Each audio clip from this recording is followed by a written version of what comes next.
That's nice. You're on a weird screen right now on the Discord. Maybe you should check that stuff. What do you There you mean? go. Not a weird screen, but like maybe a private screen.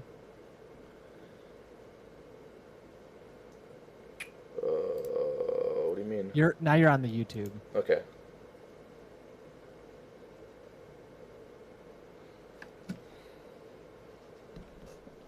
Hi, Katie. You're super cute. Alright, I'm going in. Cool.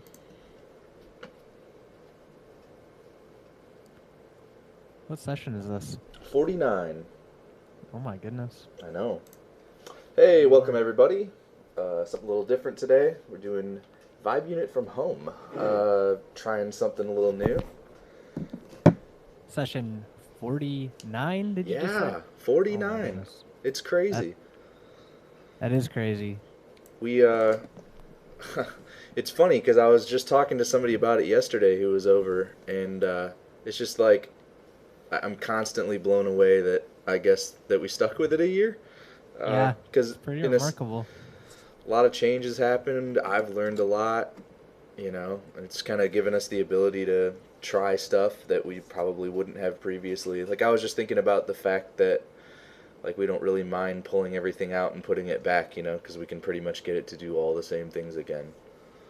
Right. So Yeah. just things like that, where it's like you do it enough and you just start to feel confident in it. And I feel like we really kind of have a workflow going on.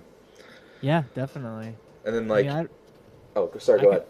well, I was gonna say I've definitely learned a lot as well, and I really do feel like confident in what we've built up. As when we went into this thing, it was like a showpiece of what we were capable of, or what we could be capable of, to, in a sense, test ourselves and kind of like stretch our abilities to some degree. Yeah, well, I think that one of the things that's neat about literally what we're doing today is this kind of harkens back to how a lot of this kind of got off the ground, Like we spent however many months in quarantine just like on a like hundreds of hours long uh, like meeting call. Right. That is true. And we mentioned that, I think, on, I don't know if it was on Vibe Unit or Skylight Huddle, but we did talk about that. How, yeah, we kind of got to doing this. How long did we keep that call going? I think you may have left it on longer than me. There was times I turned it off. I at one point saw the counter over 100 hours, but it also is one of those things where various things would just make it drop. Like I think on their end, probably if a call's idle long enough, they just dump it. Which I mean, that's the right thing to do.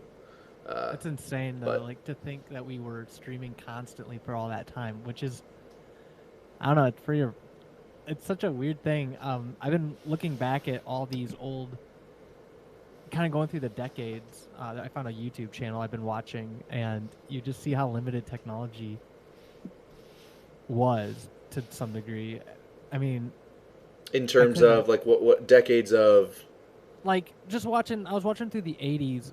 Like, there's this YouTube channel that just kind of highlights certain events that happened, and I remember even back in, well, so it did the '80s, it did the '90s, and then we are leading up into the year 2000 in this, whatever the history thing was.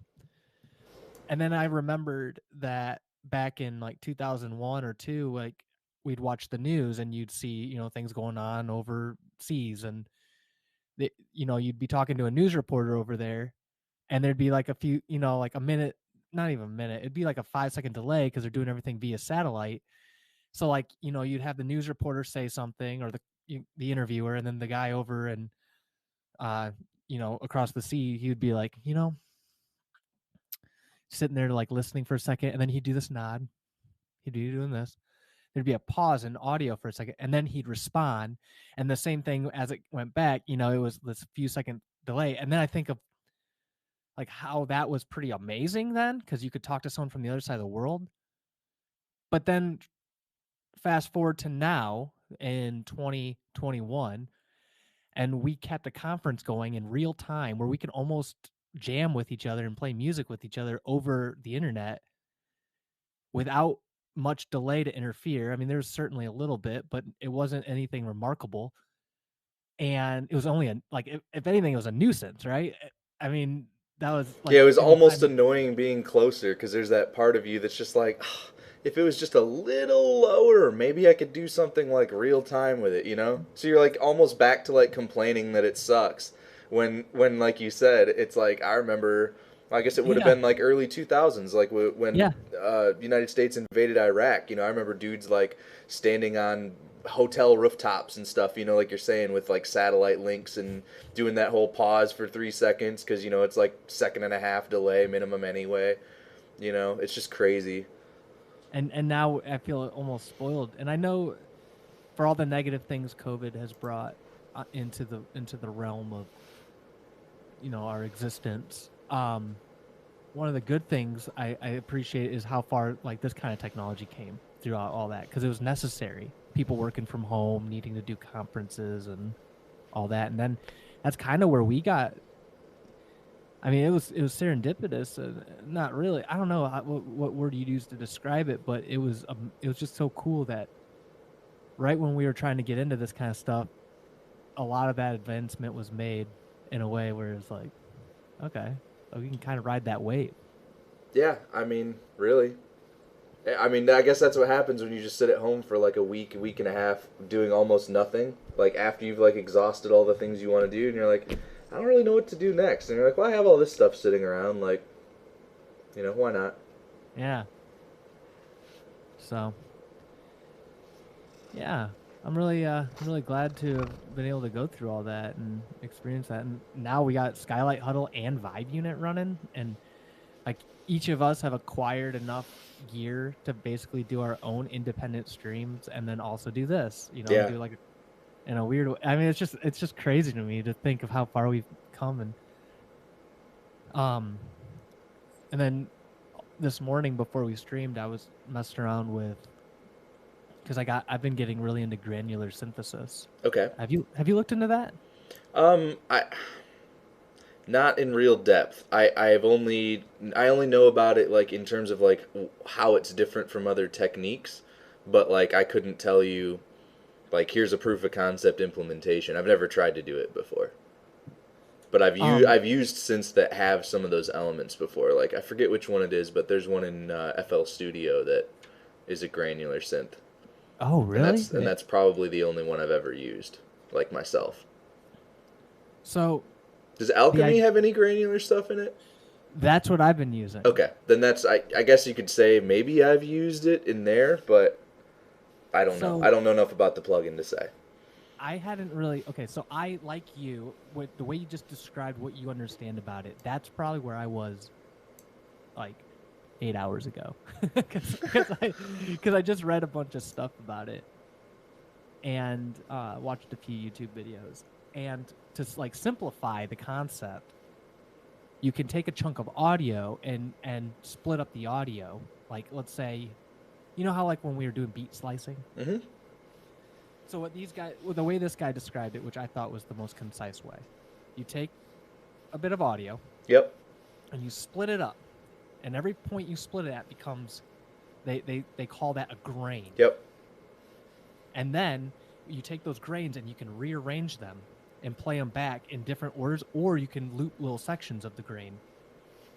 So like the more advanced granular synthesis, what it'll do is it'll chop those little pieces up, and not only chop them up, but it'll also rearrange them and play them back in different orders, and then loop different sections of that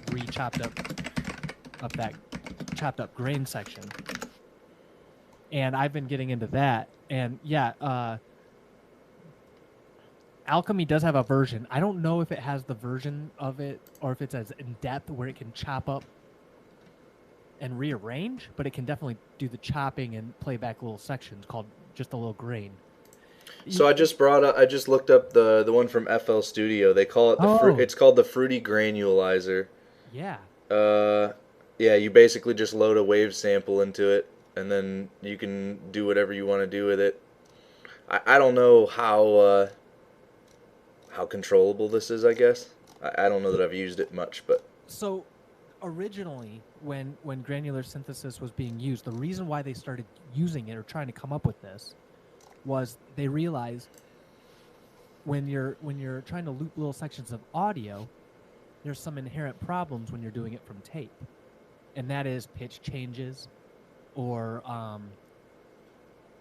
the audio degradates in a way that you don't necessarily want when you get like too far away from the home pitch of whatever the home recording was. You know what's crazy about you mentioning that is, I don't know if you know this, but some of the I just learned this fairly recently. Good lord.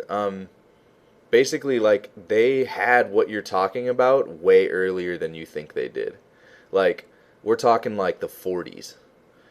No way. Yeah, they're called vari-speed systems, and the way it works is it's like a rotating drum with a bunch of heads in it, and like, so like in a sense you could say per rotation it's divided up into X grains, right? It's like the same concept. So basically it's a way to change pitch without changing speed, or vice versa, and it's a Gotcha. completely analog system. So this was being used, believe it or not, That's even to do like pitch correction on vocals and things like that, or they would do it for things like needing to speed something up that was like to, like, say somebody did a voiceover and they did it a little bit too slow. You could run it through this and, shave 2 seconds off of it, and you couldn't hear that anything had changed. And the way it worked was the system was that's smart enough to like blend the output of the heads as the drum rotated, so you couldn't hear where the overlap point was. that's bonkers. Let me see if I can find the docs on it. Somebody sent me it's just the coolest thing, because I was like, I know about some of the early methods that were used, like, what is it called? I think it's called a Fairlight. Was like Yeah. one of the original, like, almost like a DAW, but only had like a second point two or something of memory. So like you'd have to load like individual snippets that are like the wrong pitch, digitally adjust the sample and then dump it out. I mean, you figure if you had to do a lot of that, it'd be crazy time consuming, but people were doing it pretty early. That was like one of the first actual DAWs, I think, ever. Very speed. Pitch.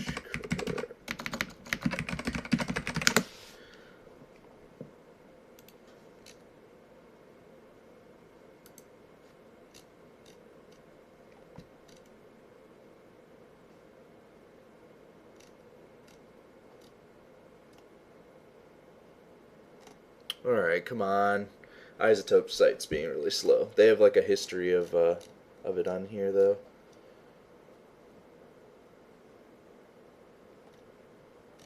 I'm trying to see.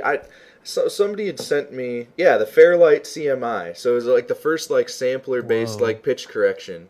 So it was like basically, what is it? Yeah, you could sample like any sound into it, and like, do all the stuff you'd expect to be able to do with like a sampler plugin or whatever. But again, super super limited memory. That's cool. Does that guy have a plant on his like keyboard thing?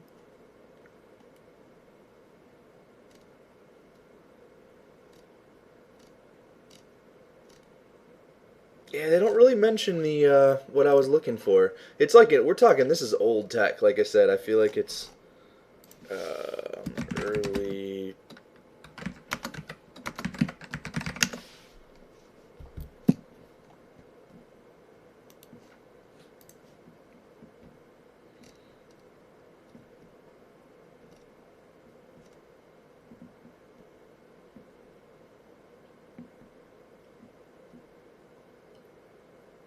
I saw there that it was like in studios in the 50s and 60s, but I'm guessing because of that it's earlier tech than that, like you said, 40s. Well, it was like a super niche like thing as far as what, like I said, the kinds of things it was used for. Like they used it for, like I said, a lot of things like marketing and like weird applications that, Alvin and the Chipmunks music. yeah, like now that you look at I it, just you read go that. like, why would I don't know, like why would anyone do that? But Yeah. But yeah, I guess like that's what granular synthesis was supposed to maybe replace at some point along the line. It did that, but then that also opened up a lot of more versatility. I'm guessing this is all just speculation. I haven't really dove too much into the history of it, which I intend to do.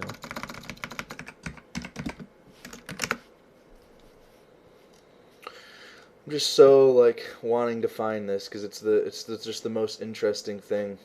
I really hope I have a like it's like a PDF I have of like the original like I guess promotional material for whoever was selling them. Oh wow, It's very that's cool. interesting to look at. Um, yeah, maybe that isn't so easy to find. That's fine.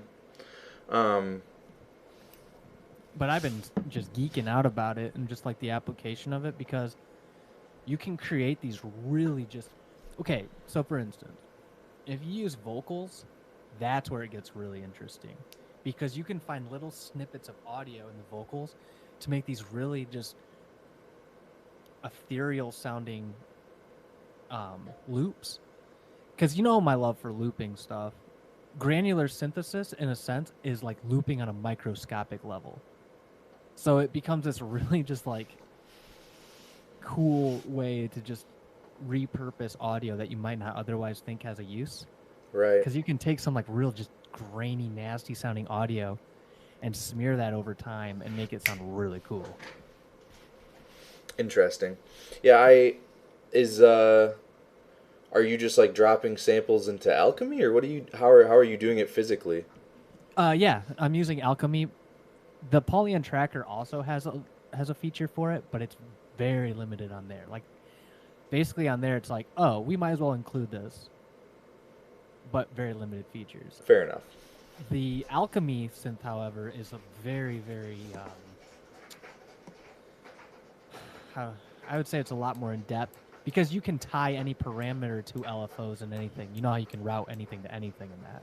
Sure. So so I what I did in mine, I took some waveform, some audio of this guy singing, and I made it where it's in loop mode, where you can set the start point of the loop and how long you want the loop to be. And I made the length of the loop how long I want it to be really short, so it's just a snippet of audio, real tiny.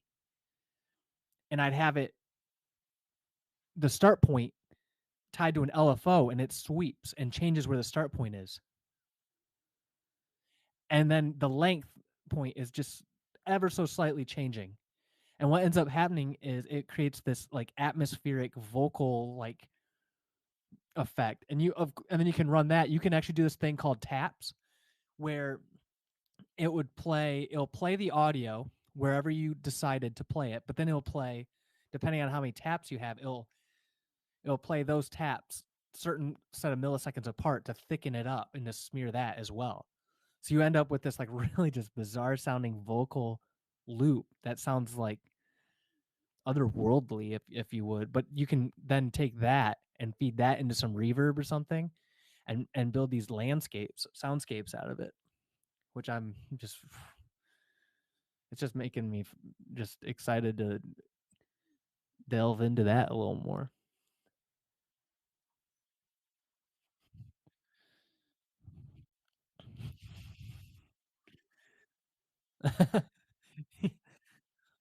I would like to eventually get a granular synth, like a synth just for that, like hardware, but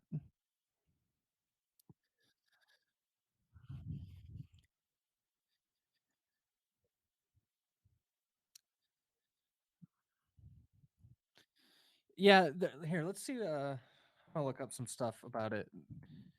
Let's see. I think they're a little more niche at the moment, but Sweetwater does have a few.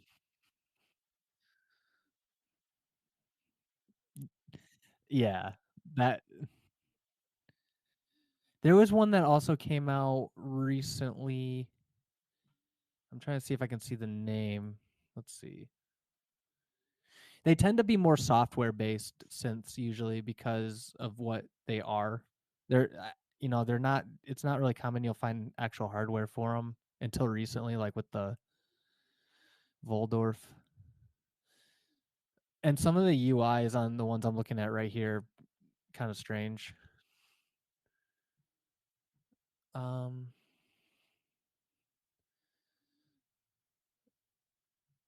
yeah, most of them are software based.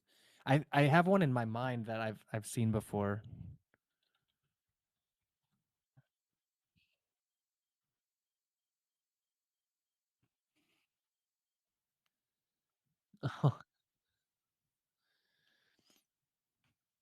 Oh, I like this definition of granular synthesis I found. It's a sound synthesis method that operates on the microsound timescale. It is based on the same principle as sampling by varying the waveform envelope duration, spatial position, and density of the grains. Many different sounds can be produced.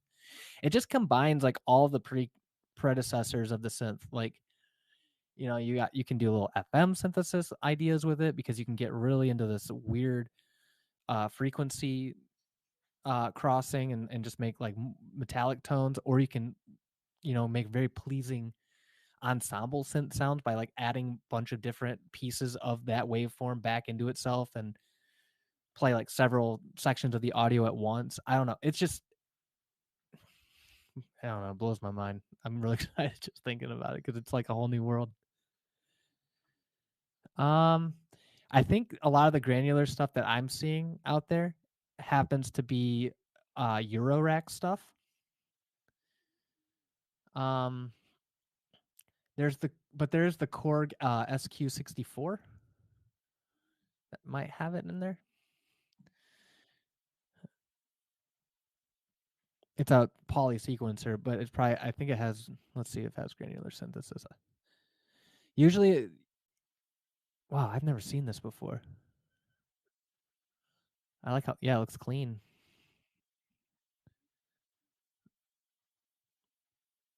I don't even know if this is granular technically. I'm just looking at it.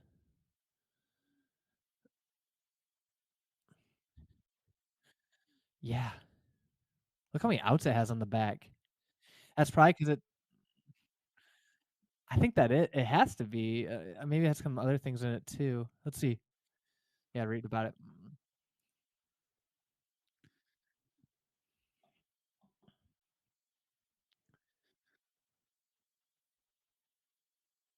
Yep.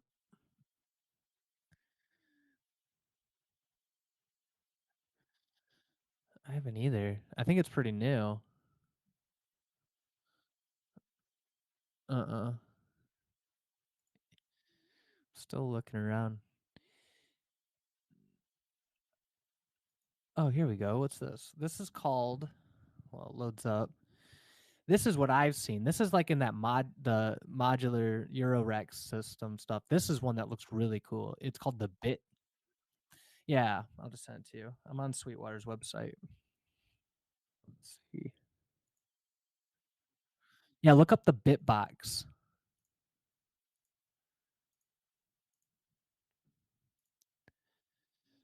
Bitbox MK2. That's a cool looking device. It's got a nice display on it.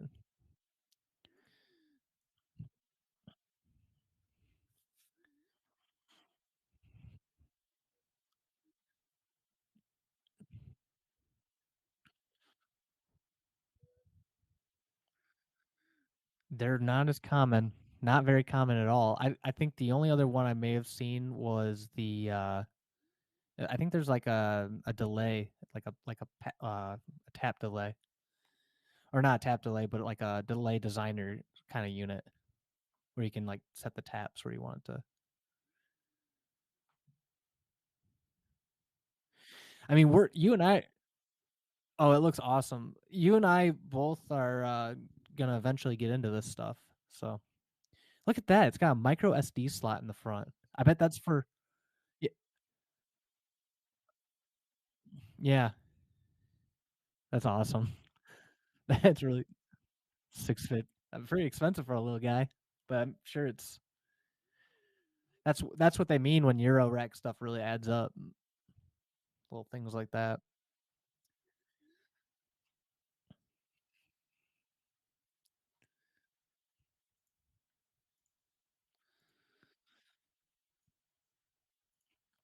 Yeah. Mhm.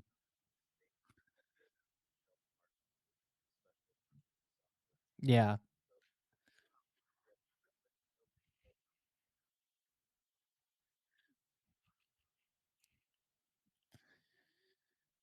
that's a good point.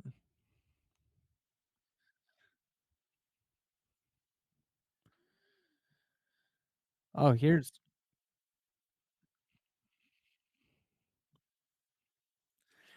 Not really, because every time I look and I start calculating what's gonna cost, I realize it's a money hole, and I'm just trying to like decide when's the best time to jump on that shit because I know that once I start, I'm not gonna stop because it's like one of those things that yeah,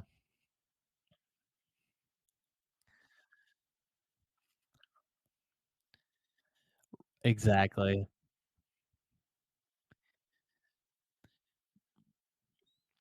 Another synthesizer that I looked at when we were at Sweetwater was the Wave State, and you know what that is? Now you know what's interesting about that one. Okay, so the thing that's interesting about the Wave State, when I was playing it at Sweetwater, I think I made it. I didn't like ruin it or anything, but I got it to a point where it wasn't making sound. I was watching a video about how it works, and I guess one of the things about it that is really helpful is you hook it up to a computer and it's got an extended display that shows you a lot more features.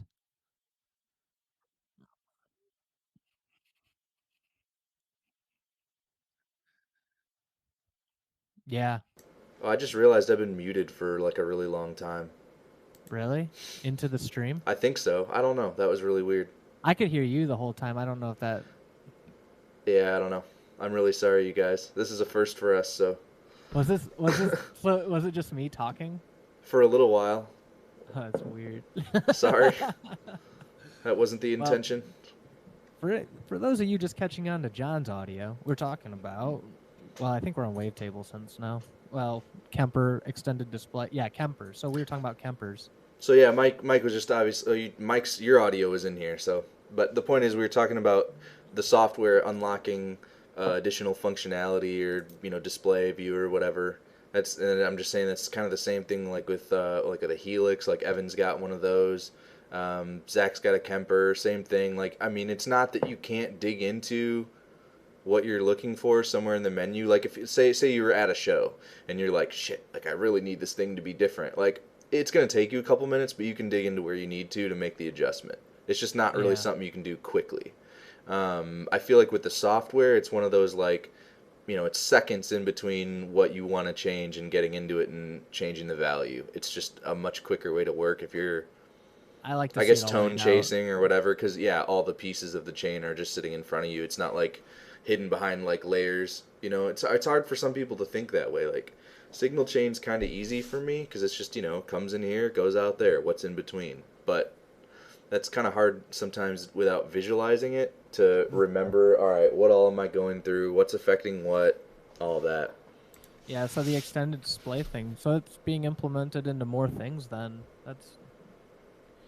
That can be good and bad. It'd be cool to see devices extend their display straight off the board. Like you could like run it straight into an external Oh, display. okay. So you're killing me with this right now. So I've been begging for this on like damn near every piece of audio gear. Like given I don't know. There's so many things that I look at like where it's like why wouldn't you just have a display output? And not even just for the idea of showing me more, but just like being able to read it easier. Like Yeah. I don't know. I get some things that wouldn't make sense for, but Well, things are there like for example, a workstation synthesizer, right? Given what features are inside one of those units and what you could get away with doing with nothing but the unit itself, it's kind of a pain to have to be stuck with the workflow of a 6.5-inch display, that you got to look at yeah. from a certain angle, and everything's 6 menus deep, and I don't know. I don't know. I've always That really wondered about that, and I can tell you, there's stuff in the audio world that is like that. Like for example, there are a lot of audio consoles in the higher end of things, like in the digital console world, that do have outputs for monitors because in order to be basically the same thing as what they would call a meter bridge on an old school console, which is basically just a big row of meters above all your channel strips, so you can see levels of everything. Um, this is kind of an extension of that idea, right? Like you don't have real meter bridges or like a full set of them. So it's like just hook up like a pair of monitors or whatever. Here's a full set of meters. Here's a quick glance for you to look at things and see like, oh, is that comp like enabled or not? Is the gate on? Like, what's the level? Like, what's my chain? Where are my sends going? Things like that. So you don't have to like page into menus to see all the things at once. And I get that that's like maybe overwhelming for some people maybe that don't have as much confidence in operating, but for someone who kind of has the big picture locked down, it's actually way better when you can just kind of glance and know where something's going to be, and it doesn't take away from your workflow because your hands stay in the same place, your ears are still tuned into what they're dealing with, but just a quick glance over somewhere and you have a total picture of what you're seeing on a given channel strip. So that would be a neat thing to see. I know Avid consoles do that, and there's some others that do it too, but it's not like unheard of. And I think the automation systems for even some of the old analog consoles, like the flying fader mods Yeah. for like old Neves and stuff like that, I'm pretty sure those run on like effectively like tube TVs. Hmm. So I mean, even before it was like all digital, the concept of having whatever brain was controlling everything have some kind of a display output was not like unheard of even then. We talked about building something eventually, like some kind of hardware, or like at least I'm consulting with you on that kind of stuff for something you want to do. That might be something worth having, is like some kind of way to port out like info from like whatever it is we build, In some kind of ter- thing. in terms In of terms in terms of like, okay, so in my mind I'm thinking I have a synthesizer in front of me, and it's analog for the most part. I mean, it's not analog, but it's let's just say like the mini log, for instance. What if there was an external source, or sorry, a send out the back, like an output out the back that you could connect to like any kind of video monitor, and it could show you all the parameters of things you're working with, and maybe a larger like display of your oscilloscope, or like maybe it's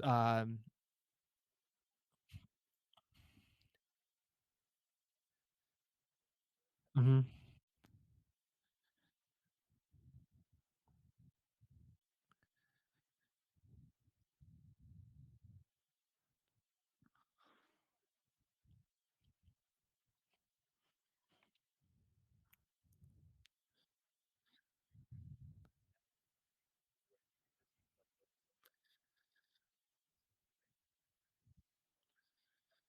Yeah, yeah, even that.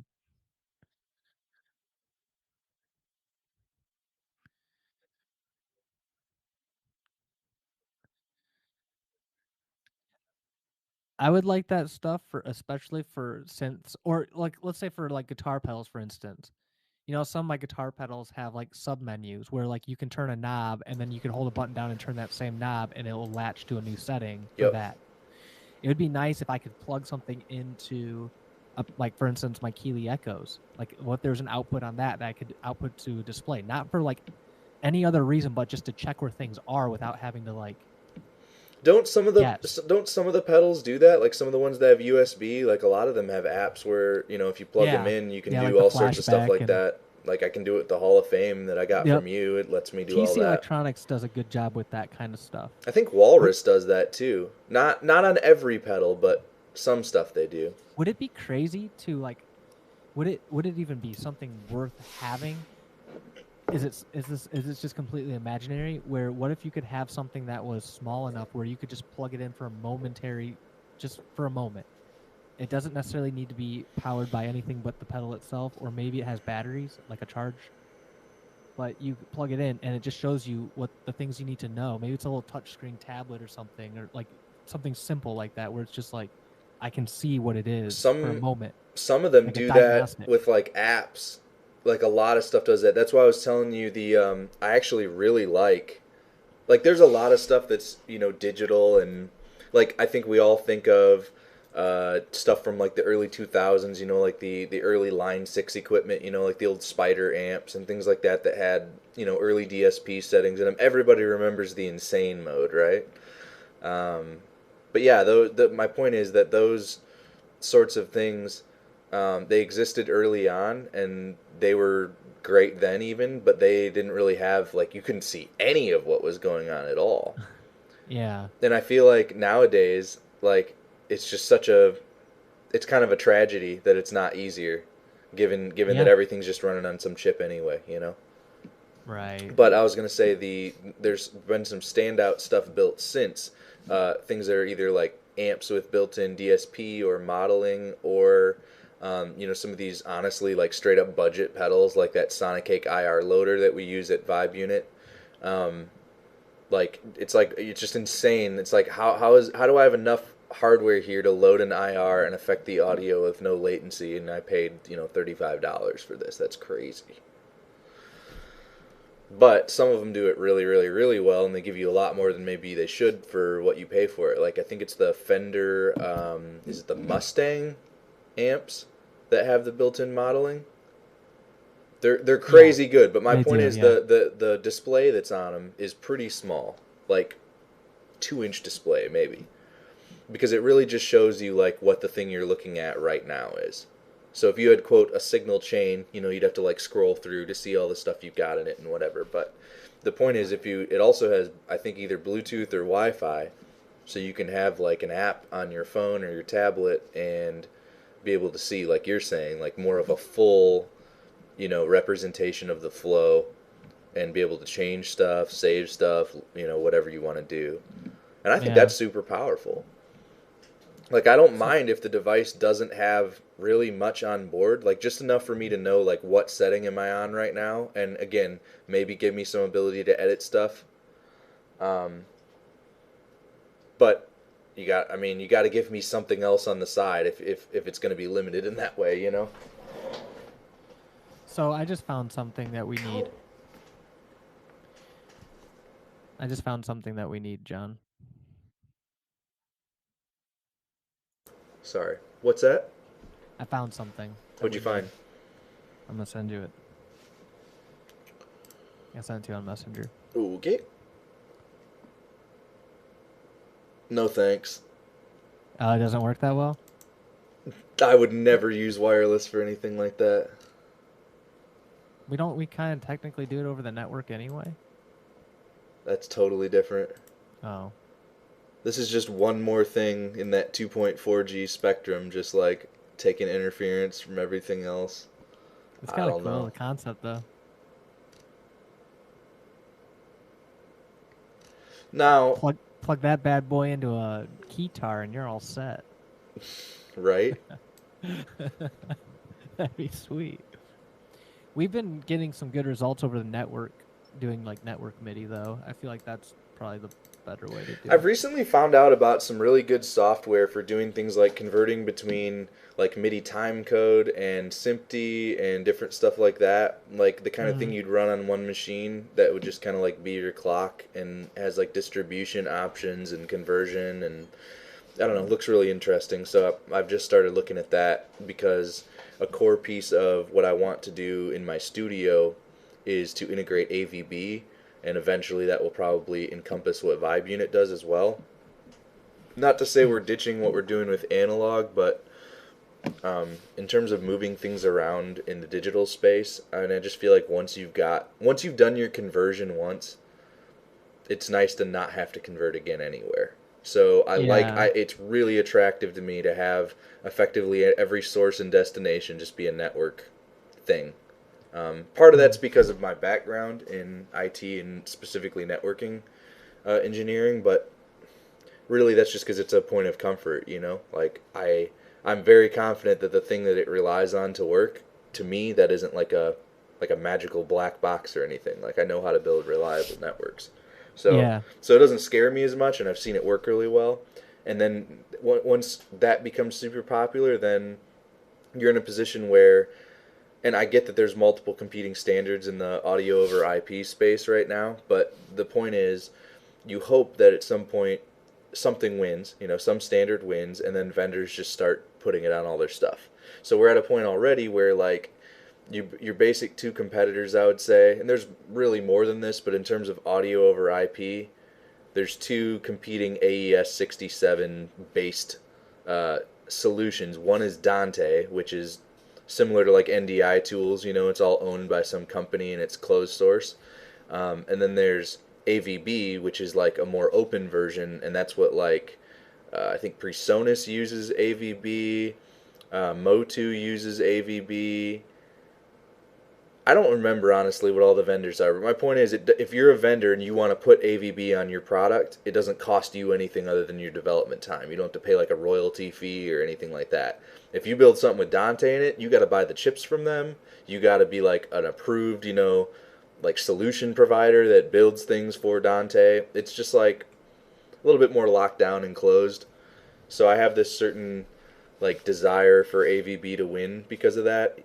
And I'd love to see, every device have an Ethernet port and support AVB in the future, to where we get to, if you want to stay digital all the way until you hear it, you could do that. And I think we'll get there eventually. Like, that's where everything's moving. I don't know much about that stuff, admittedly. I mean, figure it's literally just an audio snake, but over the network. Like, how many channels do you want, and where does the other end of them go? So you have less cable management ultimately. That would be awesome. Yeah, like power. In fact, if we really got to a point, now I'm really just going off on a rabbit trail, but networking spec has something called PoE, which is a way for it to provide power to like a device over a network cable. And what I'd love to see is you buy a hub for your studio, right? That is able to provide power and AVB, and it's literally just drop your device in, plug in one cable, and it's getting power that it needs and sending its audio and or data, whatever needs to happen over the network, all one thing. I don't think we're there yet, but I mean, there's no opportunities for some company to pull ahead and like screw everybody else over and make a bunch of money, right? So that's like maybe why there isn't as much motivation for it. But it's fun to watch, man. Like, none of these things existed even like 10, 15 years ago. Like, audio over IP, it's like when you talk to people about that back in the day, I feel like they would always tell you the same thing, which is like, oh, well, if you want to do that, you might be able to find a way to break something like Shoutcast or something to do what you want, but it's not meant for what you want, so you might find a way to make it work, but you know what I mean? It's nothing supported or intended to be used the way you're using it. And now it's just like so commonplace. Like, it's almost weirder for something not to have it. I just found out Microsoft Teams has NDI output the other day, which is really cool. Like, if you're doing panel discussion like we are, or you're hosting meetings and that kind of thing, and you need a way to like do a webcast of what is happening as well,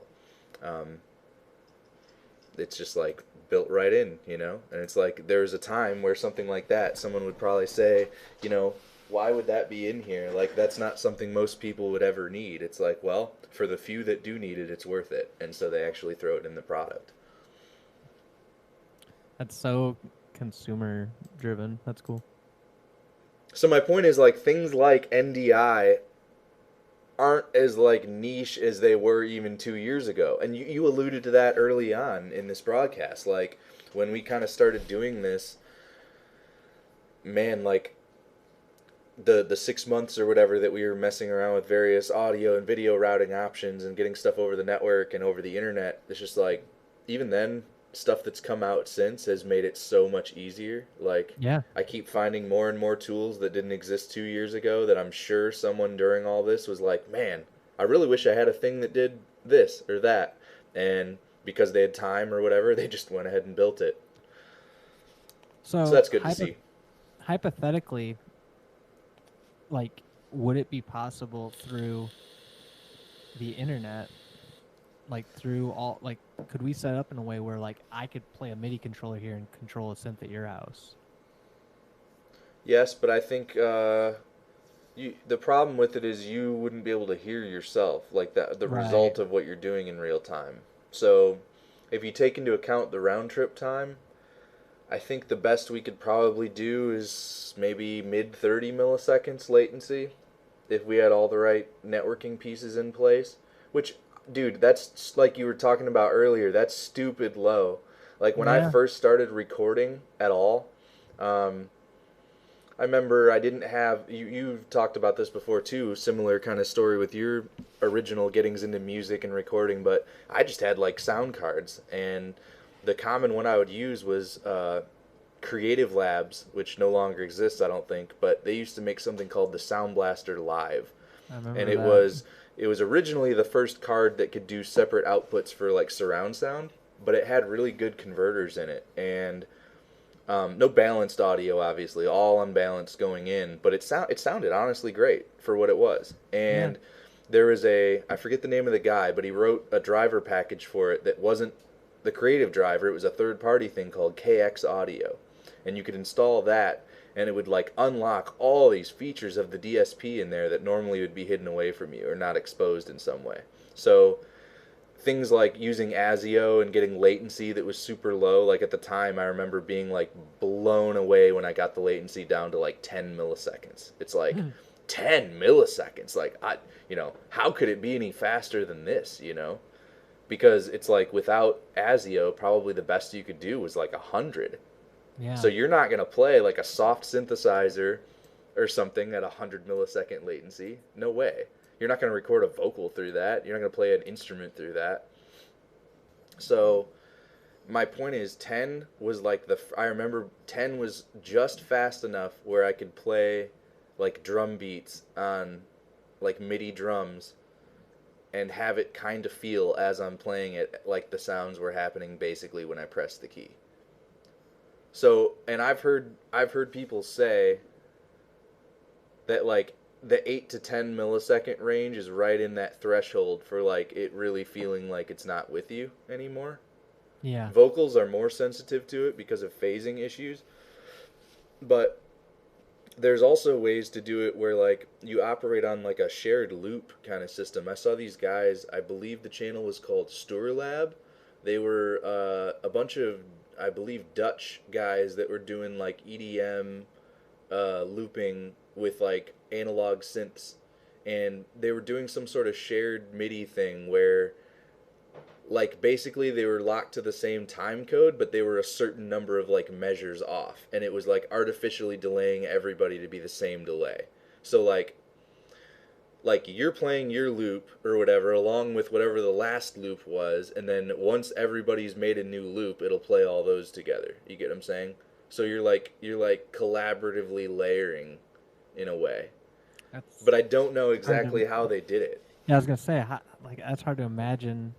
There is a plugin for this. I can't remember the name of it, but it's a subscription-based thing where you can basically pay a fee, and it's a plugin you can drop into any channel as an input or an output, and it'll just send audio over the internet, and whoever else, like you can invite them to your channel or whatever, and they'll get whatever audio you send out or vice versa.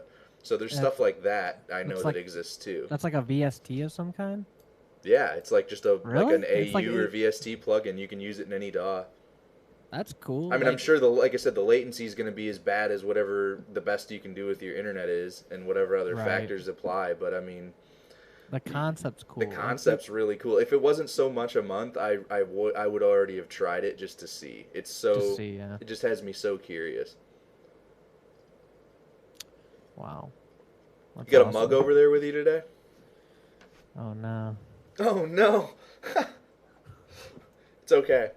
I've been drinking water. It's all gone now. It's okay. Whenever if I hold this up, there, that's 2 ugly mugs. Yeah, I might get some Theraflu soon. There you go. Put that in a mug. Down the hatch, baby. Well, yeah, honestly, I look around my studio and I'm just so content with the things I have. I say this sometimes before I make a big purchase, but I don't feel like I need anything else.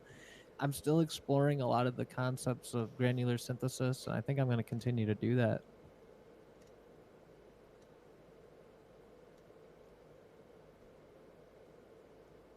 Eventually, maybe getting so yeah, Mark was saying if you sent the MIDI signal to a synth at Mike's house and sent it over the network to John's, you'd have live monitoring, just super dry, no latency though. Well, that's the problem though. Someone has to pay for the latency, one way or the other. So it's like, but he's making a good point. Like if the person remotely was the one playing it and you were the one deciding where to cut it or not, like it's on you to manage the timing. You know what I mean? Right. I don't know. It's definitely something I'd like to explore. Well, the other thing too is just for fun. I mean, I don't know how to apply this to anything, but you could always make it where you're sending MIDI data over a network, right? But you don't worry about what's coming out the other end because you could be just controlling your own sounds over at your house. So like the person you're sending it to has a clone of just the MIDI data, whereas you just get live monitoring of whatever sound you decide to use. So like if you have like a part you want to just record in and just record the MIDI data, regardless of timing. There's got to be a math problem for this, right? Like to figure out for a given amount of millisecond latency, like what division that is at a given tempo. Like where I'm going with this is like how slow would you have to make the tempo, for 30 milliseconds to not really be that noticeable. Like I know it's gonna be slow-ish, but like how slow? Yeah. Like church slow or like slower than that? Church slow. Well, everybody knows all church music is like 70 something BPMs, like always. Yeah, Unless like the 1800s. You know? Like hymnal music. All the music I remember church was like 120 only. If it was higher than 120, it was satanic. It's all about where the syncopation is, You can't have those devilish accents. You gotta stick to the no ands. No ands. Yes, exactly. Yeah, if you play on the and, you know where you're going. You're dunzo. You're on the dunzo list. That's funny. You sit in the back. Yeah, right. Where you'll have perceived syncopation from being so far back. Yeah, you get the wall slap. Yeah, you get the wall slap. I do wonder though, like I said, there's got to be some tempo at which it wouldn't be like. I mean, I'm not saying it wouldn't be noticeable at all, but I'm saying the kind of thing where you, as the player, could kind of know that it's there and just do the little bit of adjustment and keep your parts simple to not have it be weird. I don't know. It's just so weird. It's hard to even like. It'd be fun just to experiment with some of that stuff. Maybe I wouldn't know how to apply it yet until we figure out and solve the problem. But just to experiment with it would be fun. It would be cool to have a reliable way to just effectively pipe audio, but like that plugin really is so interesting. It's like the concept's amazing. It's such a simple thing, but somebody went and did it. Yeah. So, good for them. Yeah. So, well, what is let's see, what is our plans? I guess we got like 2 more weeks until the new year. Hey, I was thinking, and we didn't discuss this prior, and maybe whatever, but what are you thinking for New Year's? Because it would be pretty fun to do some kind of stream, like special stream around New Year's. We kind of kicked off the whole Vibe Unit thing. Well, does that mean it was literally January 1 of this year? Yeah. So yeah, it was New Year's Day. Technically, it was our first stream. So the first New Year's Day is a Saturday this year. Yeah. Yes, it is. So the second would be, if we were all on schedule or whatever, the second would be our first Vibe Unit stream of the year. We could, if you're feeling up to it, if Saturday's available. I'm probably the one who wouldn't be available between the two of us, maybe. I don't know, because I've been working so many hours, but it'd be cool to do a stream on New Year's Day. That would be cool. Or even do it that Friday night. Because, no, I will have that Saturday off because I won't be working New Year's Day. Yeah, I mean, the day's flexible, really. I mean... Yeah. And to be honest, I bring in the New Year on a stream, but... Like, you mean like, what would that be, Friday night, I guess? Yeah, it's a perfect night to, like, do something like that. I don't know. I mean, look, I'm not against it, man. I'm really not. I didn't bring this up beforehand. I probably should have. But... Yeah, no, I like it. We'll talk about it later, but yeah, I'm just thinking that way right now because that'd be pretty dope. Just doing like some kind of thing. There's a part of me that's like, oh man, I wish we could just gather up everybody who's been here all year and just get everybody together and like, I'll get, catering some food or whatever, like. Oh my goodness. Just do it, just do it for everybody because this has been such a fun time, like all year. I mean, every weekend I've had a good time. So. Could do like a yeah, like a reunion of all the Vibe Unit guests, and then you do like live event tonight. We got headliners. We got, and it's just all people that have been there, and we can just do whatever. But I'd love to see Nick again, and see The other option too, Zach. I will throw this out there, is if we're not able to get to, if we're not able to get that in terms of people's commitment, which I mean, it's completely understandable if so, given the circumstance. But if anybody would be willing to, shoot 10 minutes on a conference call like this, Yeah, I that'd mean, we be could sweet. easily do an event here for whoever wants to, and then anybody who wants to join remotely, we can bring them in. We could also bring in like any guests or anybody who want to. That's kind of what I wanted to do this today for, is figure out if this is a viable way to approach other things later. And I'm also going to shamelessly say that I'm testing this in anticipation of where I want to go with some of the content I'm working Your on own. next year. Some of which is for this channel and some of which is not. But Yeah. it's going to be a lot easier to do what I'm trying to do if it doesn't require every guest to have to come to my studio. I, Um, I think it'd be cool to ask get some of the old guests to do even a 10-minute conference call or come over or whatever. If we could ask the question like, hey, what do you think of Vibe Unit? What are some things that you liked about it? Like, what are some things we could improve? Like, that kind of thing. yeah, Just talk about a your, standard like analysis kind of set of questions. yeah, Like 2 3 kind of things. Just get everybody's answer, and it's like we're just taking 5 minutes a just real piece or short. Yeah, whatever. real short. That could be cool. So maybe we could like put that out in the group chat and see what people think about that. That'd be really cool. I know I know that it's hard to get everybody out on a New Year's. Like, That's what I'm saying. it can be a So family thing, so but yeah, as far as I'm concerned, I'd like to do something like that. I don't know who else was available that evening. But we'll talk about it more. yeah, We'll put we'll out the figure it shout. out. So, But um I would love to, go out with a bang. So that could be a lot of fun. And actually, think about this. Well, maybe would be a bit much.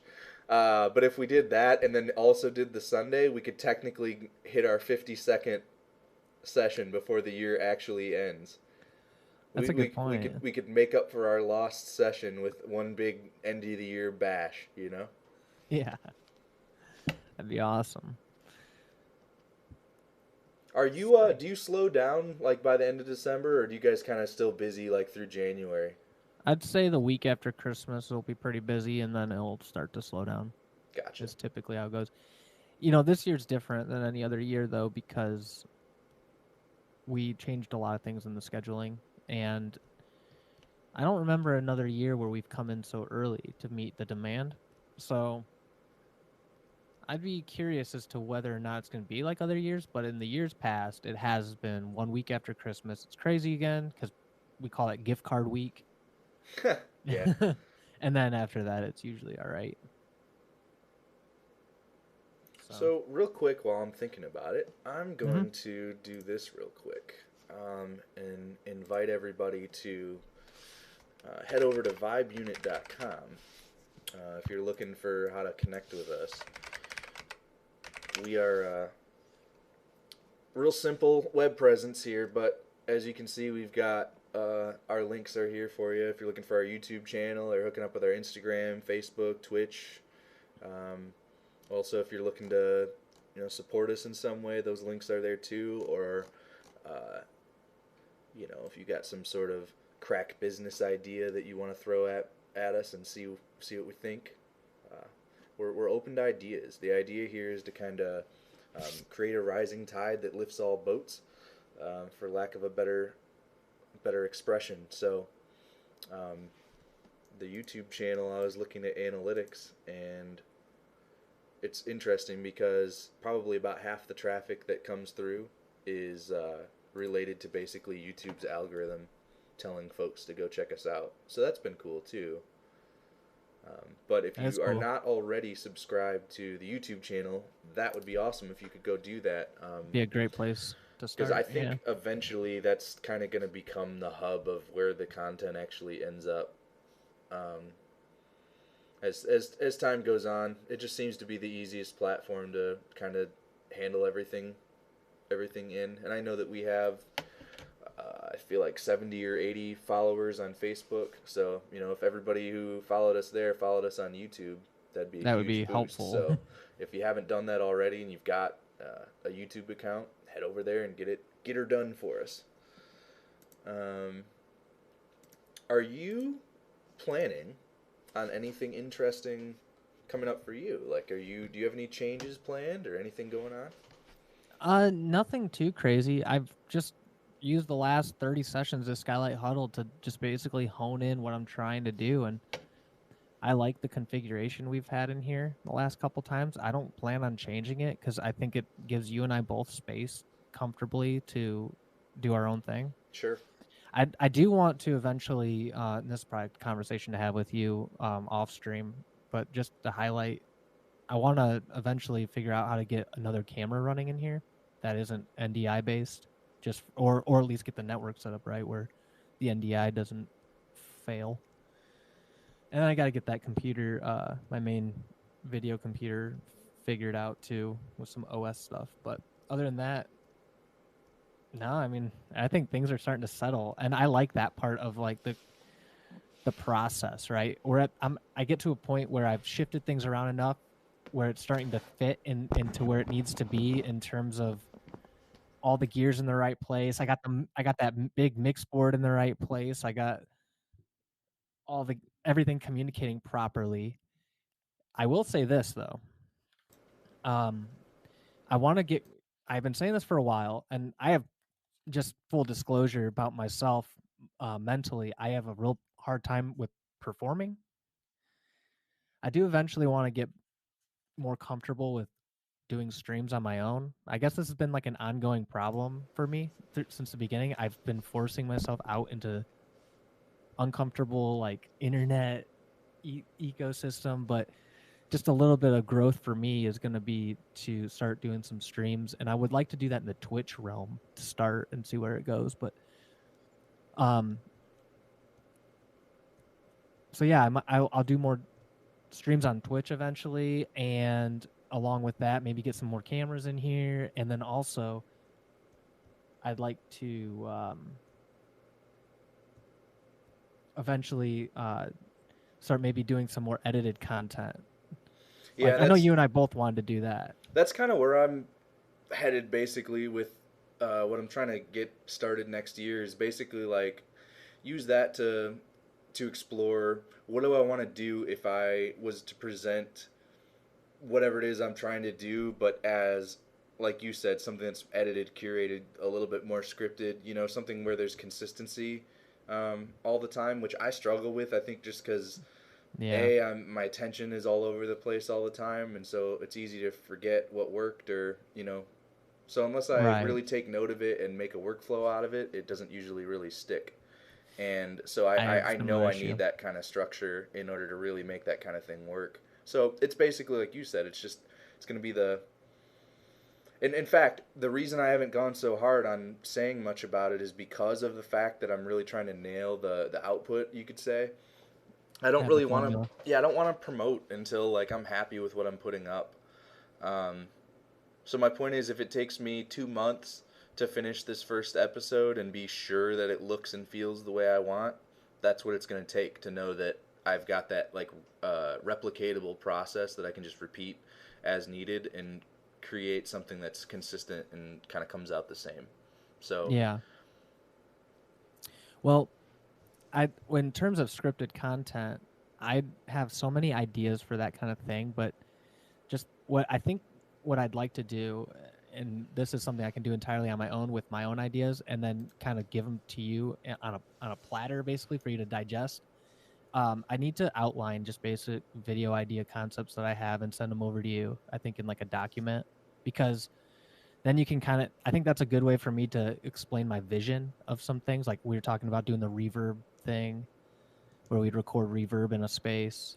I think that I can pretty definitively say that, and that idea is its own thing. I guess we'll have to figure out what we want to do about it. But the point is, I'm intending to have this other content be more of like that deep dive into something specific, right? So I'm not seeing episodes being a let's cover 100 things and try to be quick about it. I see it being as we're just talking about one thing today, but here's a bunch of stuff that's relevant to it. You know, if you And that want, could like, say if we're talking about, impulse responses. So what's the history of that? Like, when did people start using that to emulate spaces? And when did, this and that? So you can lead into then the playing around with it that we want to do, and then eventually have there be something that's produced out of all of it that we can give away as well.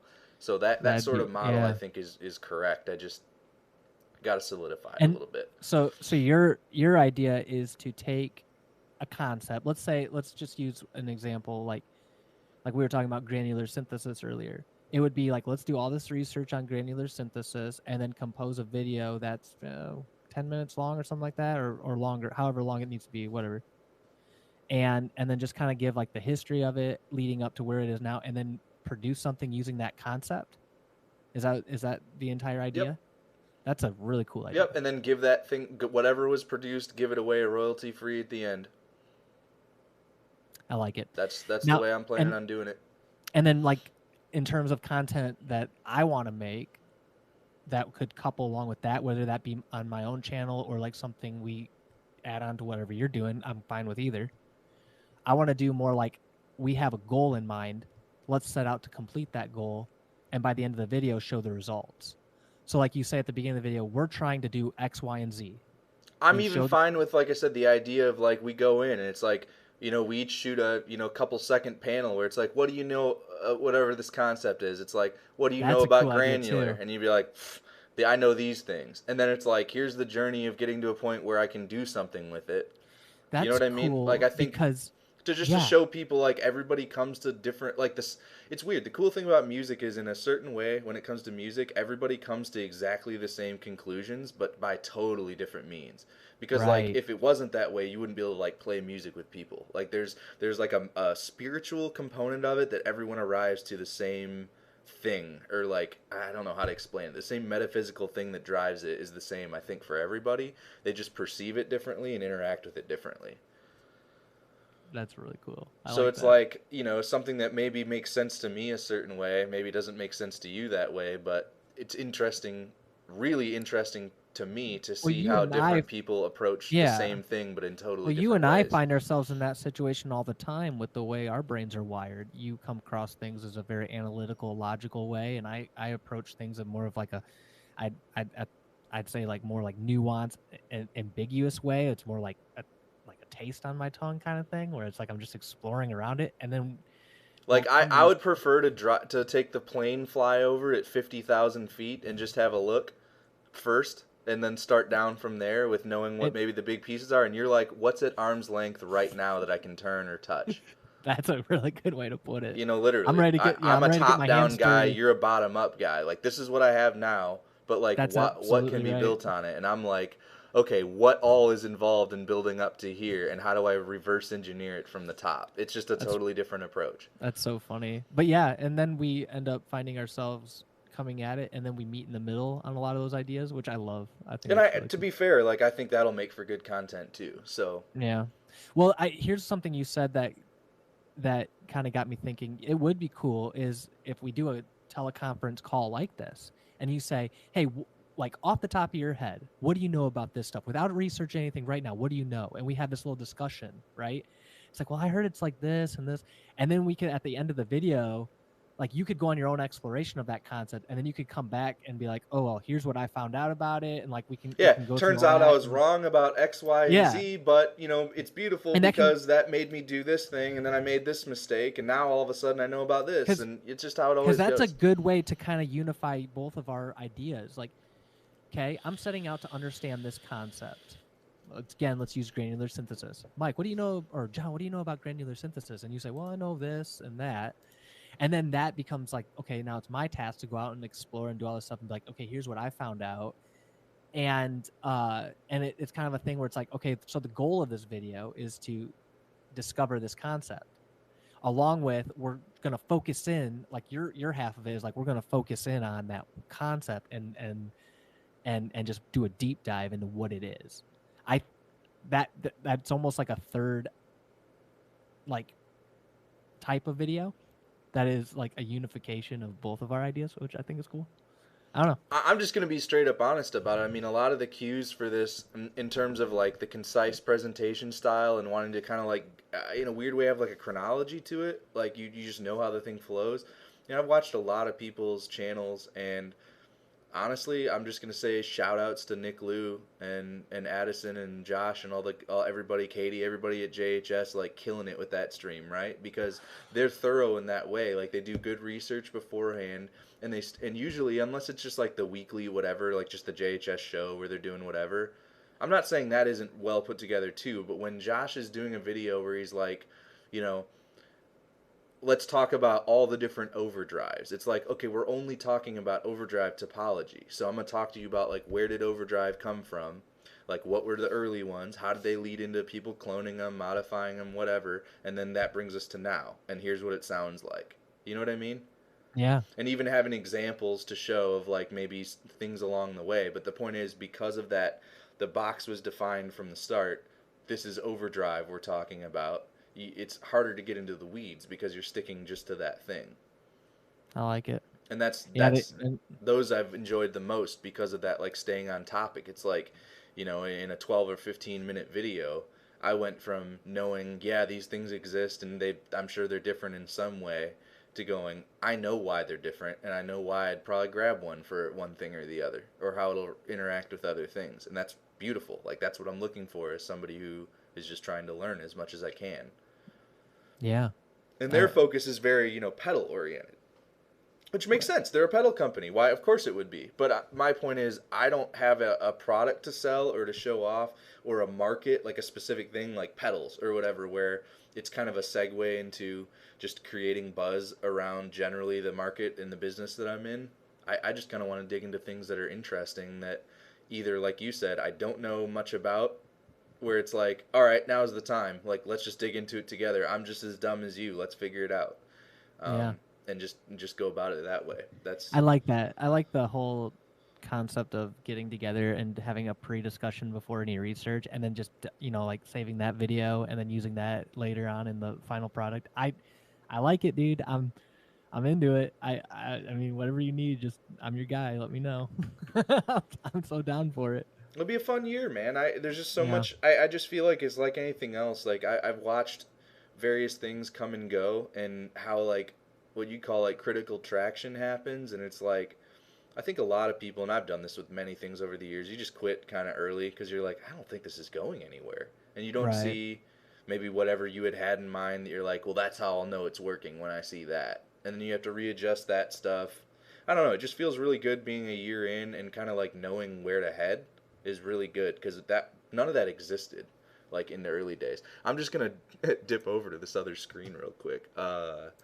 So this is really funny to look at. So I'm gonna go through. This is the Vibe Unit YouTube channel, right? So like, given what we're doing today, you know, and being able to do this sort of production and whatnot, it's like, look at. Let's switch this to playlists. Let's just do Sunday sessions. Can I just view the playlist? Let's go all the way down to session 1. I don't go that deep. Me either, most of the time. Wow. Look how different it looked in there a year ago. That's me a year ago. Look at the setup we had, man. It was busy. It was so busy. And we were so committed to the idea of being able to just kind of like walk in a circle and touch anything, you know?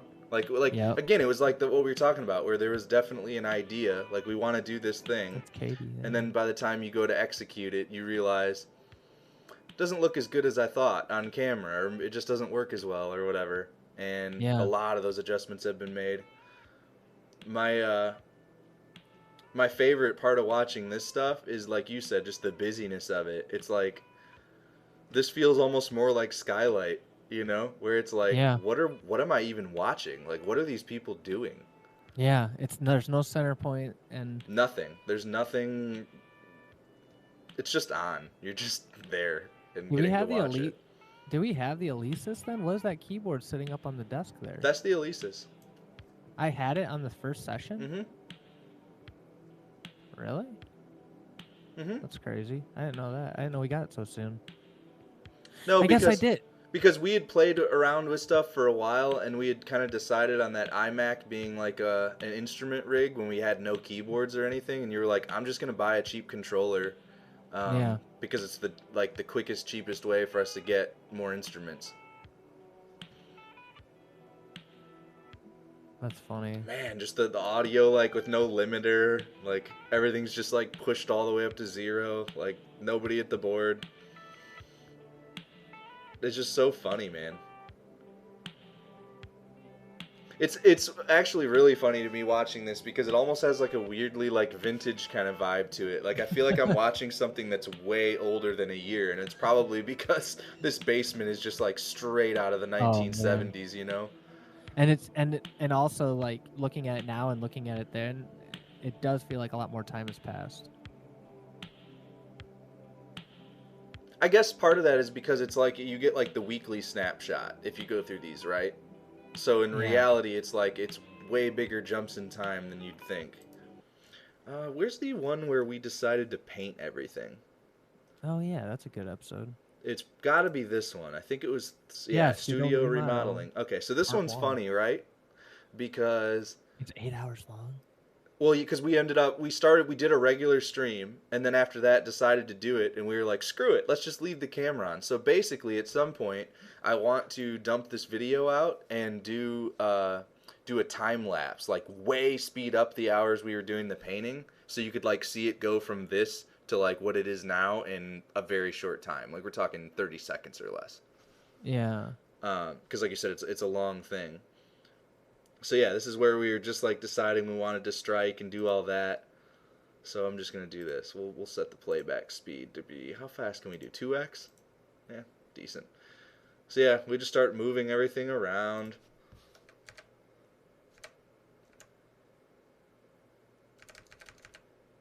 That's so It's just hilarious because like you can already see here, like we had already started to kind of change the setup around a little bit, you know, to like not have so much in the way. But like look how Yeah. far up the mix board is and like how much less space we had. Yeah. And then we start getting into, oh, what is it? Like here, I think Oh, it looks so is good then. this is actually, honestly, this was a cool look. It's just I'm not just making drum covers. We we had to get other stuff in there. It looks so clean. But then, like, where's where we started painting? It's funny, man, because you could just tell we were like rabid, like we were just on a mission, ready to go. Because where is it? Like, okay, we get in here and it's like, okay, supplies ready, and then you just see us start flying down this wall, like just slapping that paint up there.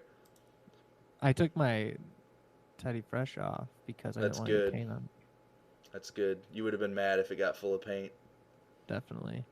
So let's see here. Yeah, I think by here we were actually slapping paint up. Oh, we were trying to fix... Man, this paneling just would not lay. That was fun. So then we start getting into the walls, and it's funny because when you're looking at all this, like, you're just like, man, it looks so drab, you know?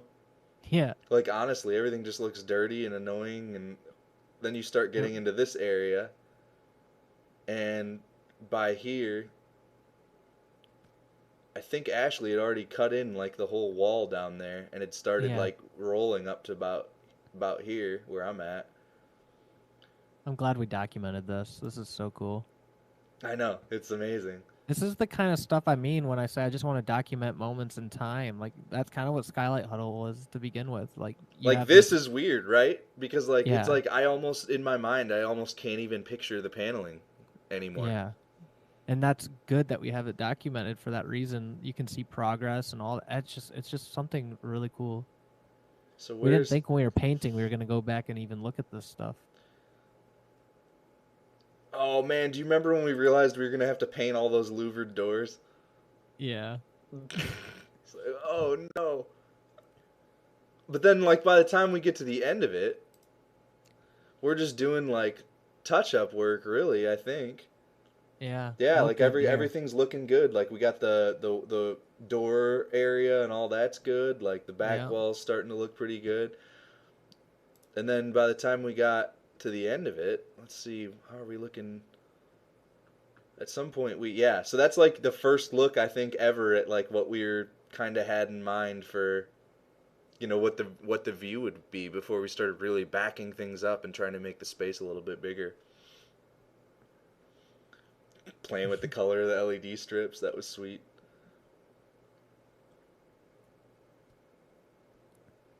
It's funny too cuz like there's I think it was the week after that we did a really simple session. You just came over and played some ambient loops, and this is actually one of my favorite sessions because like the studio's basically empty. Yeah. And I think at some point, yeah, here it is. This is super vibed out. Yeah. Here, I should turn the playback speed back to normal so it doesn't sound terrible. I should like look at that. Like that lighting was sweet.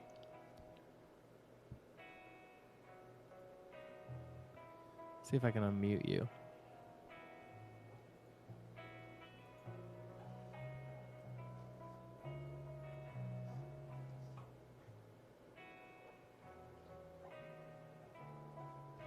That is so cool. Man, Yeah, the audio's so like low. Yeah. So then yeah, like the first session I think that had everybody in there Was the week after. In the new one, in the new space after we got it all set was I think that was the session that we shot. Yep. So this is the session we shot the footage that Jordan shot the footage for like the bumpers and a bunch of the marketing stuff that we've gone on to reuse heavily. Yep. This was that session. Man, the lighting was really nice here. Looking at all this though, it's funny because even though like let's just go up to here. So this is session 15, right? So if you look at the way the camera is and how everybody's set up, I'm gonna go to let's just go to last week's. Like seeing this view is so crazy, you know? Yeah, yeah. You know, and then there's a switch to that shot. Ashley shout out to Ashley, man, all year. Definitely. Like the look and feel of everything that's been going on visually, like that's not Mike and I's thing. No. You know what I'm saying? Like every week Ashley's running Video World. She's just a genius back there. It's true. This literally wouldn't be possible to do any of this if we had to try to manage that at the same time as playing and all that other, you know what I mean? Just unbelievable. What a help that's been. It would not be possible without it. I mean, now we're at a point where it's like, what is this, 3-4 camera shots that are being managed, you know? And it's like, it's so fluid too that like I was watching last week's session during the week this week and just multiple times was enjoying the switching, like because it was so seamless and like it was right where I would have called for it. It was just right. And so now that I feel like that kind of care has been taken to use, without being too deprecating to what we're doing here, we'll just say the shitty shots we're using, man. We're just using wide and high shots because, you know, there's not much room. There isn't really a place for camera ops or anything like that to have move shots or really anything like that. So I think the next phase of where we go in terms of production value here is very focused. We were talking about this last week at Skylight, but it's going to be very focused, I think, on increasing the camera count and looking at maybe ways we can change where and how those shots work to just be more artistic. I mean, if I had 4 or 5 cameras and they could kind of exist anywhere, I doubt they would be where we have them now. You know what I mean? Right. Like, there's probably better places to choose that would just feel, it would communicate the feel of the room better. Combined with switching to the right camera at the right moment, you know what I mean? And the same thing with, it's like dynamics in audio, man. I feel like camera switching, like you're creating visual dynamic. Like, by what you choose to show the viewer totally decides like where they feel like the energy is going. You know, if it's a big part of the song and everything's going crazy and nobody's really doing anything, but that guitar player is really digging in. It's like, go to that shot, man, because that matches what I'm hearing right now. Yeah. And that kind of sensibility is just not, I don't know, it's not something you can just kind of pick up instantly, but some people are better at it than others. And I mean, Ashley knows how to do it. So I think if we put more tools in front of it for that kind of thing, I think it's like just only up from there. Like even thinking about this session, like what if we had an ISO shot on everybody? You know? Yep. And so every time we're going to a speaker, it's them like again, think about things like JHS show, you know? Yeah. Which we both draw a lot of inspiration from in terms of production. A lot, man. I just can't speak highly enough about Nick and Addison in terms of like making good decisions, you know, and consistency in production values. It's super inspirational. Because I mean, I'm not trying to emulate people who aren't doing better than me. You know what I mean? Yeah. Like their production value is so high that it's like, in honesty, there's a part of me that goes, there's no way I could ever get it to be like that. But who knows? We're a year in. I mean, they're quite a few years in now. And in fairness, I don't know if you've ever done this, but scroll way down on their channel and watch some of their early videos, and you go, what is going on? Because we've seen so many of them with that high value production that it's like you almost can't imagine like these guys ever being anything short of this. But there was a time when they were just doing their best too, and it wasn't where it is now. It's taken a lot of time to refine. Isn't that what it's about then? It's just the consistency, because the more you do it, the better you get at it. And right, and that's why I'm saying, like, being a year in, even if I feel like maybe, I mean, there's plenty of things to look at and go, that's been progress, that's been progress, that's been progress. That's good, but there's also part of me that sometimes still can't, like, you're just desiring more. Like, I know we could do better. I know there's another place to go after this. And just realizing that, like, in a grand scheme of things, a year isn't that much time to be refining something, really. And when I realize that all the people I like that are doing it, that I feel like they're doing a great job, they've been at it way longer than a year. Definitely. So I'm not going to sell this short, you know? Like, there's so much room for growth. I think that what I've learned more than anything in the last year is if you just keep doing it, you're going to get better at it without even trying. You just got to keep doing it. You're just naturally going to learn. It's just repetition. And that's why even though I'm nervous to do a stream on my own, I know if I just start doing it, I'm going to start to get better at it. And if I keep hitting it.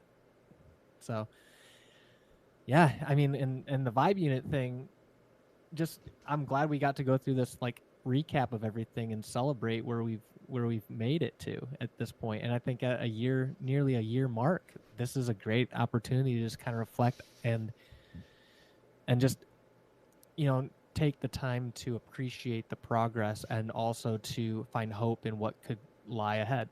Well, and also to remind anybody who's watching now, like, we were dumb when we started this. Like, we didn't know that much. We, like, knew enough to be able to click the button and have it go to where you could see it. You know what I mean? Like, you call that, like, minimum viable product. Like, the minimum we could do to, like, just do the thing we said we were going to do, which is record and broadcast. And everything else has just been a bonus on top of that, you know? And so I guess where I'm going with this is to anybody watching wondering, oh man, I guess, you know, they're pretty good at this or whatever. It's like, we weren't at one point. So like, jump in with us. You know, we're still just figuring it out and trying to get better at what we're doing. That's like, a good call, this dude. This is the time to jump in, like, because you ought to be able to look at it and go, I could be an idiot too and be knowledgeable and killing it in a year or less or whatever, you know? Like, it's a, what do you call it? It's like an achievable goal, you know? It's like the proof is literally right here in front of us. Like, you can go from barely being able to do the thing that you wanted to do to doing a decent job at it if you stick with it. And in a year from now, when we look back and see this video, you know, where are we going to be?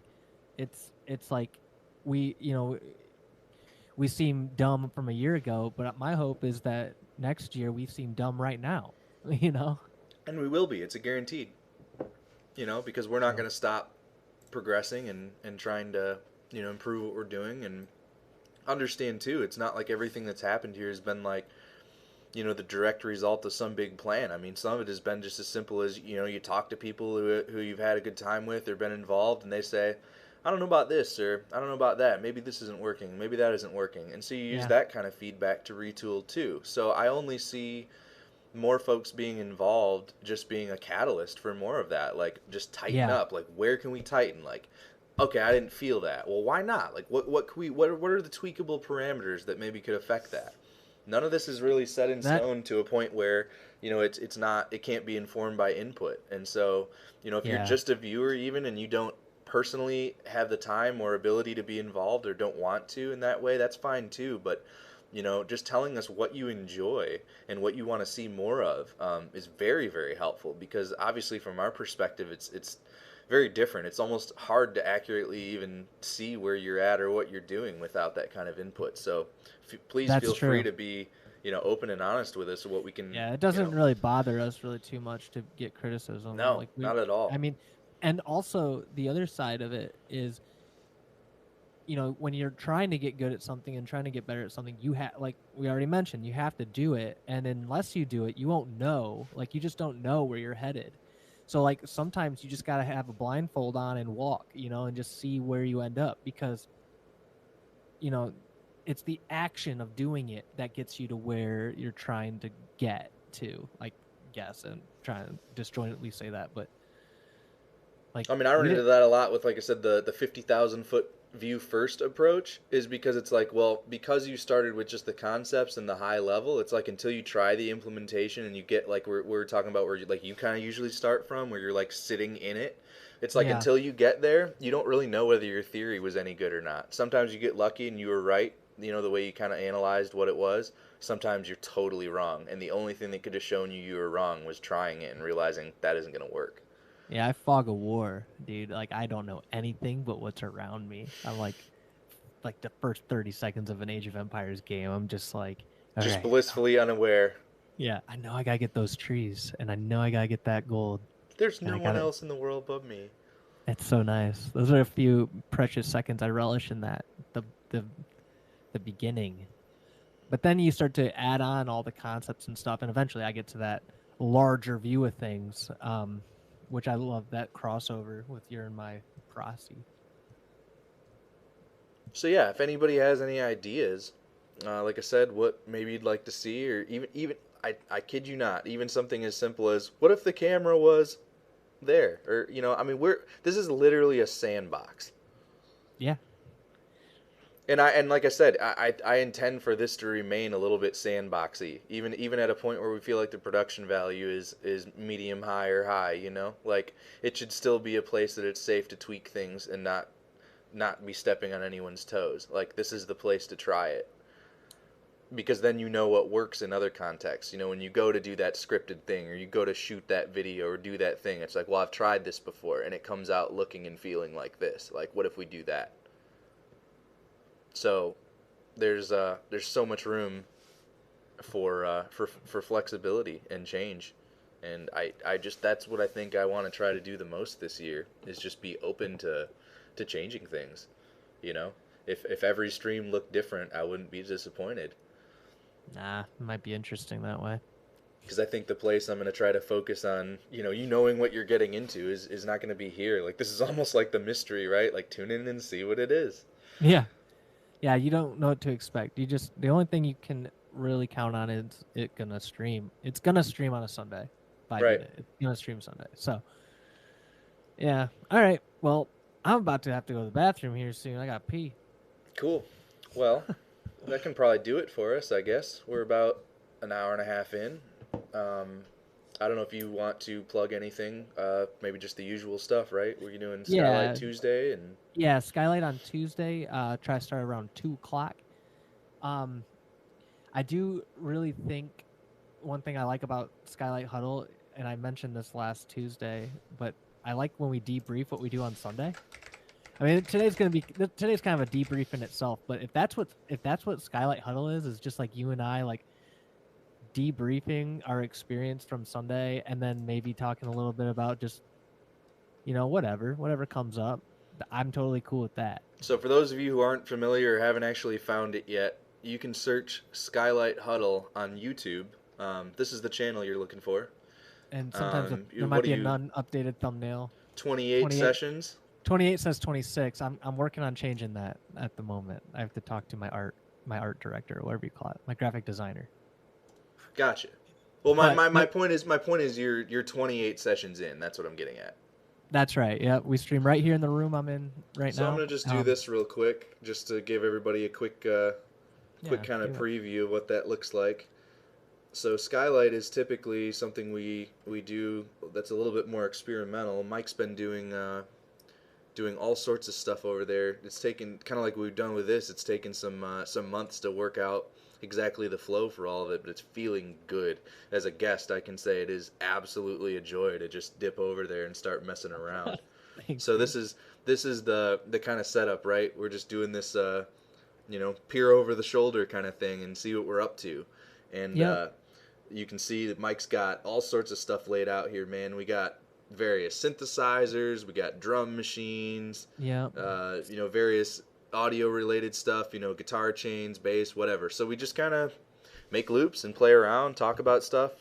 So Mike's been just killing it on that. So if you're not in on that and you haven't checked it out before, go ahead and head over there and throw a subscribe and check it out, whether you're able to tune in on Tuesdays or not. I know we usually do it kind of midday and not everybody's available, but it's less interactive content, so it's something nice to consume maybe when you have a couple minutes to just chill out and see something creative going on. If you like the idea of somebody playing some synthesizers in the other room and you're just curious as to what they're up to or talking about, that's a good stream just to have on as a background sound. Exactly. So you don't have to be really engaged in it, which is part of the whole idea. And in fairness, as a participant, I'll say that I kind of approach it the same way. I don't even think about the fact that we're like recording or doing anything with it. I try to come in with a clear head to just say yes to whatever idea comes, and whether it's any good or not, we'll find out. But it typically turns into some kind of interaction where we're kind of playing off each other. So. And I know you have a desire to bring through some other people too this year at various points. So I'll be excited to see that too, man. Because like we said, right, everybody has a different approach to the same destination. So, your thing is such a cool window into that, because you're real time seeing the mixture of everybody's stuff, but you can see which piece of it everybody's responsible for, and that's really cool to me. You got me to thinking. One thing I'd like, if anyone's listening to this and wants to be a part of Skylight Huddle, I encourage you to email me at skylighthuddle@gmail.com.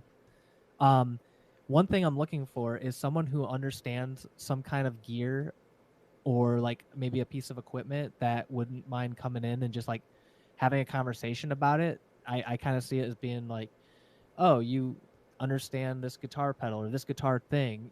Zach comes to mind as a guy who'd be an excellent guest to talk about, various pieces of gear on a guitar or pieces of the gear, whatever. So if someone wants to come in and just have a conversation, send me an email about what that topic is, and then I'll do some research on it too, so we can actually have a somewhat educated conversation about it. I'd love that. Sure, that'd be really good. All right. Well, hey, it's 4:20. There you go. I think it's time. So with that, we'll go ahead and say thank you so much for tuning in yet another week. Things looked a little bit different today. I'm glad we made this work, because this is going to help us in the future with some other things we're working on. Yeah, and actually, like I said, it might be a cool opportunity to involve more people that literally just can't make it out. I've got a couple people that come to mind that it's just hard for them to get away at the moment. So it'd be nice to be able to have these chats with others as well, and kind of go from there and see where we can do things. Plus, coming into the winter, you never know how a given weekend's going to look. So having something else that we can fall back on if we're not able to do the usual Sunday is great by me. So yeah, some crazy weather out there lately. Yep.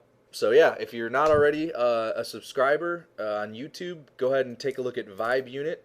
I know that sometimes you have to scroll down a little ways. I noticed that. Yeah, apparently someone makes literally a guitar pedal called a Vibe Unit, which is hilarious given that our thing is audio related. You have to scroll through like 6 or 8 guitar related videos before you come to us. I noticed that. That's funny. So no idea. We didn't even think of that. No, I didn't look at it. And weirdly, Well, it didn't come up in any of my research when I was trying to decide on names well, you too. got So, so many of the right things and the right pieces with the name. I'm surprised they were available. If well, there's it's pieces. the name of a product, so it's not the Oh, name of a brand or something like that. And I think that's probably somehow how it fell through the cracks. But gotcha, if you're gotcha. if you don't know where to get to it or aren't seeing it right away, the Just best scroll way to down. go vibeunit.com and get all Mm, your links from there. Our link tree is there. Um, sweet. and I think that's pretty much it. I don't have Well, anything else to say. so basically, yeah, that's a good day. I appreciate it. This was fun, man. I'm really enjoying this. This is cool. So thank you for having this thing set up for us. Yeah, for sure. So next week, same time, same place. Mike's stream, Skylight Huddle. Find Tuesday. that. Like, subscribe, YouTube. That's going to be Tuesday afternoon. And we will love to hear from you guys throughout the week. If you have any ideas listening to this that you think maybe you'd like to see going into this next year. Big plans. Going to have a lot of fun with it and try to bring in everybody who's interested. So thanks again for stopping by, and we'll see you next time. See ya.